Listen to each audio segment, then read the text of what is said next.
Hello guys, and welcome to another video, and this one continues the Keystone highlight series. This is a series of videos where we discuss the mechanics and interactions of a particular keystone and look at all of the use cases and how good this keystone is on particular builds.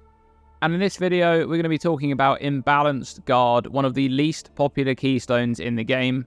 So unpopular, in fact, that only 35 characters between level 90 and level 100 are using this keystone between all four of the main non-ruthless leagues. That's Softcore Trade and SSF, and Hardcore Trade and Hardcore SSF. And I think there is two main reasons for the keystone being wildly unpopular. And the main one is likely that the keystone is misunderstood in exactly what it does. And secondly, it's quite difficult to make effective use of this keystone. So the Imbalanced Guard keystone is located on the core passive tree. It's right here between the Marauder and Duelist start locations, right next to the Soul of Steel wheel. And this keystone has two modifiers: 100% chance to defend with 200% of armor, and maximum damage reduction for any damage type is 50%. First, let's look at the downside. Maximum damage reduction for any damage type is 50%. This is where the keystone is most often misunderstood. To understand which stats this modifier will actually apply to, you need to know exactly what is considered to be damage reduction and what isn't. Generally, the only damage reduction that the average character may have is physical damage reduction, gained from armor and things that grant additional physical damage reduction, such as endurance charges. Resistances are not considered to be damage reduction, and damage taken modifiers such as Fortify are also not considered to be damage reduction. Here's some examples of what's damage reduction and what's not. So on the left side we have sources of damage reduction. As we've mentioned, armor and additional physical damage reduction are the most common applicable stat. If the character is using the Juggernaut's Unbreakable Ascendancy notable, then a portion of armor will be applying to the elemental damage taken. This is elemental damage reduction. And the same is true for the Transcendence keystone, which also applies all of your armor to elemental damage taken. This is also elemental damage reduction. Or the Doryani's prototype, a unique body armor which applies armor to lightning damage taken from hits. This is lightning damage reduction. And more recently we have the addition of things like the armor and energy shield mastery, which applies 10% of armor to chaos damage taken from hits. This is chaos damage reduction. And the fourth vow, which applies all of your armor to chaos damage taken from hits. This is also chaos damage reduction. And even though it's not in the game right now, the amulet from the Forbidden Sanctum, that's the Eternal Damnation amulet, it may make its way back into the game at some point in the future, but this amulet provided elemental damage reduction that was equal to half of your chaos resistance. And over on the right side of this table we have other defensive mechanics that are not damage reduction. So we have resistances, that's all of your elemental resistances plus your chaos resistance. Then we've got damage taken modifiers such as Fortify or the flat fire damage taken modifier on the Formless Flame helmet. These are not considered as damage reduction. Or the Slayer's Brutal Further Ascendancy notable, which provides 10% reduced damage taken while leeching. Quick note on that, because of the very similar wording here, even though this stat is labelled as reduced damage taken, it's not part of damage reduction, and it applies at a later stage of the damage calculation. This is a damage taken modifier, which is applied after mitigation in the full calculation. And we also have spell suppression, that's technically a less damage taken modifier as well, so this is not damage reduction. And that's an example list there. There are some other modifiers too, but hopefully this provides a good overview of exactly what is damage reduction and what isn't. So, normally, maximum damage reduction for any type would be 90%, but with this keystone, it brings your maximum damage reduction down to 50%. As I mentioned before, for the large majority of builds, this is only going to be relevant for physical damage reduction, as that may be the only type of damage reduction that a character may have. But in recent patches, there's been the introduction of a lot more methods to apply damage reduction to other damage types. Like I mentioned, things like the fourth vow. So it has become more common to have damage reduction as a stat for more than just physical damage in some builds. Let's take a look at the upside of Imbalanced Guard before we take a look at some numerical examples. 100% chance to defend with 200% of armor. The terminology of defending is the application of a stat against a hit. So this modifier will double your armor value specifically against hits where armor would apply. By default, this is only for hits of physical damage, but it could also apply to other damage types if you're using things like the fourth vow or transcendence. This keystone will not double your armor value for anything other than defending against hits. For example, it won't double your armor value for the purpose of scaling the Molten Shell buff, or scaling the increased damage from the Replica Dreamfeather unique. Alright, let's look at some numbers then. Let's say a character has 10,000 armor and no sources of additional physical damage reduction. The character takes a hit of 200 physical damage, which is reduced by 90%, so the character takes 20 physical damage.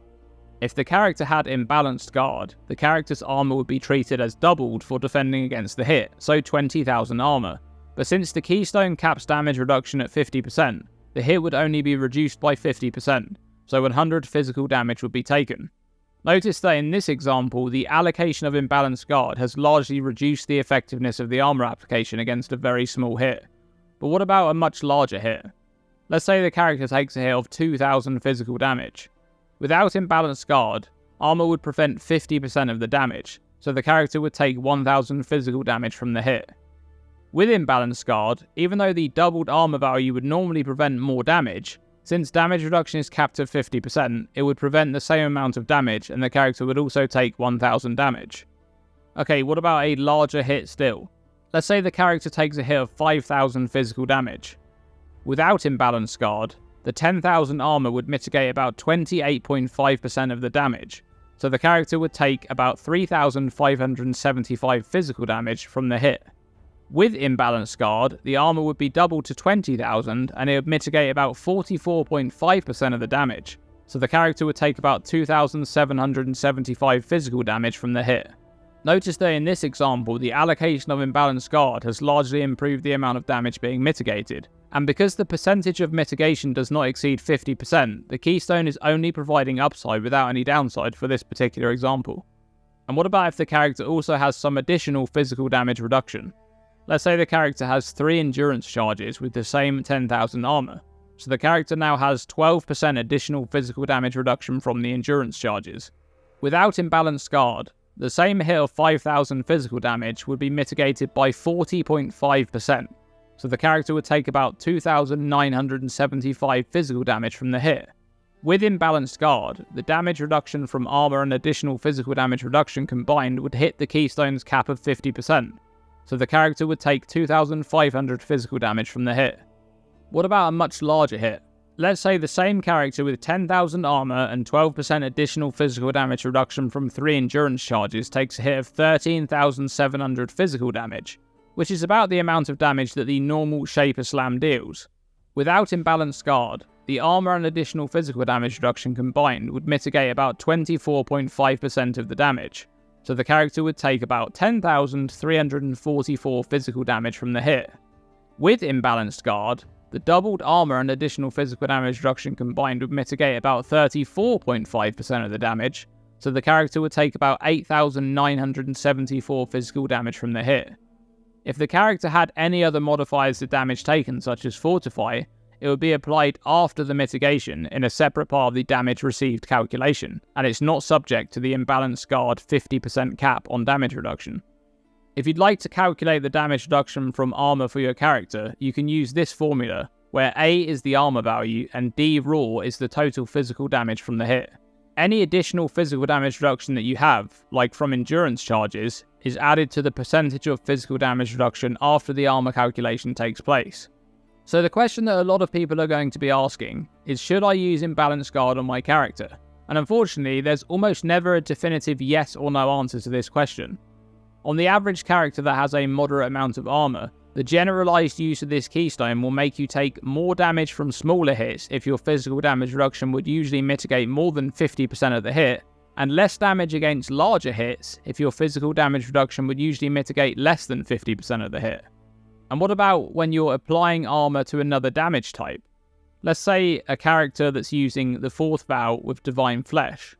The 4th vow applies the full armor calculation to chaos damage taken from hits, and Divine Flesh makes the character take 50% of elemental damage as chaos, whilst also providing 5% additional maximum chaos resistance. Let's say this character has 20,000 armor, with 80% chaos resistance and 75% elemental resistances. The character takes a hit of 25,000 lightning damage, which is about as much damage as the Uber Eater of Worlds beam ability. 50% of this damage is taken normally as lightning damage, so 12,500 reduced by the 75% lightning resistance is 3,125 lightning damage taken. The remaining 50% is taken as chaos, so 12,500 reduced by the 80% chaos resistance is 2,500 chaos damage, which is then mitigated by armor, which provides about 61.5% chaos damage reduction, resulting in about 963 chaos damage taken. If Imbalanced Guard was allocated, it would lower the mitigation from chaos damage reduction to 50%, so the chaos damage taken would be 1,250. But what about when only a percentage of armor is being applied to another damage type? For this example, we'll use a Juggernaut with the Unbreakable Notable, which applies 8% of armor to elemental damage taken from hits. Let's say the character has 50,000 armor and 80% elemental resistances. This character takes the same hit of 25,000 lightning damage, which is first reduced by the resistance. So 5,000 lightning damage after reduction from the 80% lightning resistance, and then 8% of armor is applied. So 4,000 armor is then applied to the 5,000 lightning damage, and this is about a 13.5% damage reduction, resulting in 4,325 lightning damage taken. If the character had Imbalanced Guard, the lightning damage after resistance would instead be mitigated by 8,000 armor, which is about 24% damage reduction, resulting in 3,800 lightning damage taken. You can begin to see the value of Imbalanced Guard when a much smaller amount of armor is being applied. So when should Imbalanced Guard be picked up? Well, you could consider using this keystone if your build has great recovery and has other methods of damage mitigation, such as Fortify, Spell Suppression, and other things like this. The idea here being that with good recovery and additional mitigation, you can in theory recover quickly from the small hits that are now dealing more damage to you, but you take less damage from the big hits which may have caused more of a problem previously. While this is theoretically an option, giving up large amounts of damage reduction to smaller hits is often not preferable, and is counterintuitive to the general idea of armor, that being that it is more effective against smaller hits of damage. The other, more specific use of this keystone would be for bossing, for example in tanking a Shaper or Uber Shaper Slam. In this scenario, the keystone provides almost entirely upsides, as long as you're not losing out on damage reduction from other damage types, for example if you were using the 4th vow. Even if you had 60,000 armor, you'd only mitigate 33% of the damage from an Uber Shaper Slam. With Imbalanced Guard, however, that mitigation would increase to 50%. Lastly, if a build somehow found itself on this end of the passive tree with very low amounts of armor, perhaps 3,000 or 4,000, you could consider taking Imbalanced Guard. You would still lose some damage reduction against very small hits, but you'd mostly gain from allocating this keystone in general gameplay. With that in mind, there's also this belt, Survivor's Guilt, which grants a large amount of flat armor and the Imbalanced Guard keystone. Equipping this belt on a character with a very small amount of armor, for example a build on the entirely opposite side of the passive tree with no additional armor scaling, would be very beneficial, especially for early mapping before you're able to begin upgrading gear and potentially dealing with physical damage in other ways. Overall, Imbalanced Guard is a keystone that has limited use cases, but definitely has its places where it can shine. It's going to be unlikely that it's particularly beneficial in general gameplay on most average builds, but it can be used in niche cases to great advantage. That's it for this one. I hope you guys enjoyed the video. If you did, please like and subscribe for more content like this in the future, and if you really enjoyed it, consider becoming a channel member by clicking the join button below the video. As always, stay tuned and stay safe.